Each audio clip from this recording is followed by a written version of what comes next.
মানুষ বড় আজব জাতি। ডুবে গেলে জলকে দোষ দেয়, হোঁচট খেলে পাথরকে দোষ দেয়, কর্মে দোষ ভাগ্যকে দেয়, কিন্তু নিজের ভুলটাই কোনোদিন দেখতে পায় না। জীবনে দুই ধরনের মানুষদের থেকে দূরে থাকবে। এক ব্যস্ত মানুষ, দুই স্বার্থপর মানুষ। কারণ ব্যস্ত মানুষ তার ইচ্ছামতো সময় তোমার সাথে কথা বলবে, আর স্বার্থপর মানুষগুলো তার দরকারে তোমার সাথে কথা বলবে। পুত্রকে চেনা যায় বিবাহের পরে, কন্যাকে চেনা যায় যৌবনে, স্বামীকে চেনা যায় স্ত্রীর অসুস্থতায়, স্ত্রীকে চেনা যায় স্বামীর দরিদ্রতায়, বন্ধুকে চেনা যায় বিপদে, ভাইকে চেনা যায় লড়াইয়ে, আর সন্তানকে চেনা যায় বৃদ্ধ বয়সে। কথাগুলো শুনতে তেতো লাগলেও এটাই বাস্তব। পৃথিবীতে আত্মীয় স্বজন বলতে কিছু হয় না। স্বার্থ আর অর্থ ছাড়া কেউ কখনো ঘুরেও তাকায় না।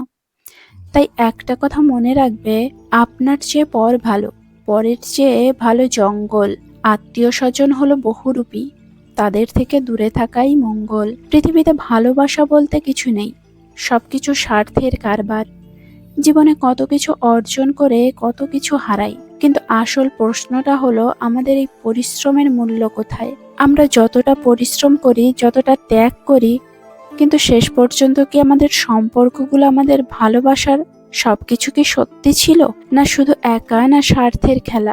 এখন প্রশ্ন হচ্ছে, আপনি কি বিশ্বাস করেন পৃথিবীতে সত্যিকারের ভালোবাসা আছে? বন্ধুত্ব মানে পাশে থাকার সুখে দুঃখে, ভালো মন্দে। কিন্তু কিছু মানুষ আছে যারা শুধু তোমার কাছে আছে যখন তাদের কিছু দরকার। তোমার সাহায্য লাগলে তারা উধাও। যদি এমন কাউকে চেনো, তাহলে বুঝে নাও সে প্রকৃত বন্ধু নয়। মানুষ প্রয়োজন মেটাতে যতটা প্রশংসা করে, প্রয়োজন শেষ হলে তার থেকেও বেশি বদনাম করে। কথাটা তেতো হলেও এটাই বাস্তব সত্য। তোমার কান্না যাকে আহত করেনি, তোমার মৃত্যুতেও তার কিছুই যাবে আসবে না। তাহলে কেন তুমি আজও কাঁদছো? একসময় আমিও কাঁদতাম। ভাবতাম কেউ এসে আমার হাত ধরে বলবে তুমি একা নও, আমাকেও এসে আমাকে জড়িয়ে ধরে বলবে আমি আছি তোমার পাশে। কিন্তু কেউ আসেনি, কেউ কখনোই আসেনি। নিজের মূল্য বোঝো। তুমি কারো জন্য নিজেকে ছোট করো না। যারা তোমাকে সম্মান দেয় না, তাদের সাথে সম্পর্ক টিকিয়ে রাখার দরকার নেই। যারা আপনাকে হিংসা করে, তাদের উপর রাগ করবেন না, কারণ তারা নিজেরাই নিজেদের জীবন নিয়ে অসুখে। তারা আপনার মতো হতে চায় কিন্তু হতে পারে না, তাই তারা আপনার সম্মান নষ্ট করার চেষ্টা করে। আপনার সবচেয়ে বড় প্রতিশোধ হলো আপনার নীরবতা, আর আপনার সফলতা তাদেরকে জীবন্ত পুড়িয়ে মারে। কিছু কিছু সুখবর নিজের মধ্যেই রাখতে শিখুন, কারণ সবাই আপনার উন্নতিতে খুশি হবে না।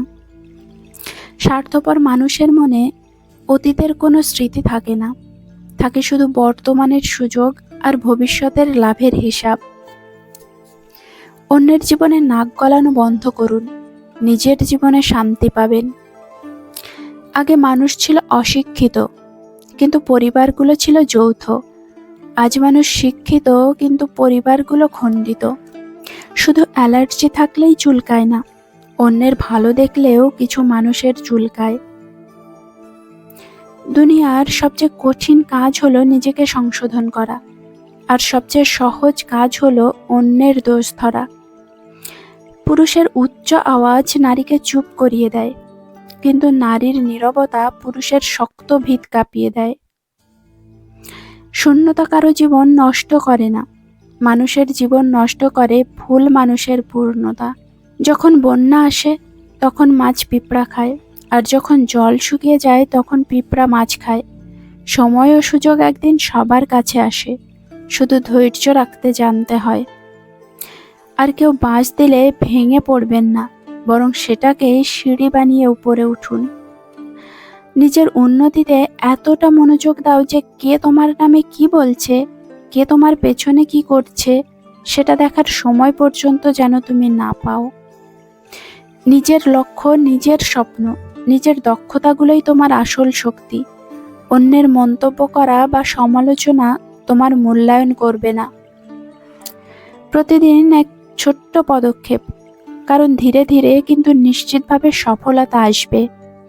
জীবনে সফল হতে চাইলে সবার আগে ভয়কে জয় করো, ভয় সেই শত্রু যে তোমাকে স্বপ্নের কাছ থেকে দূরে সরিয়ে রাখে।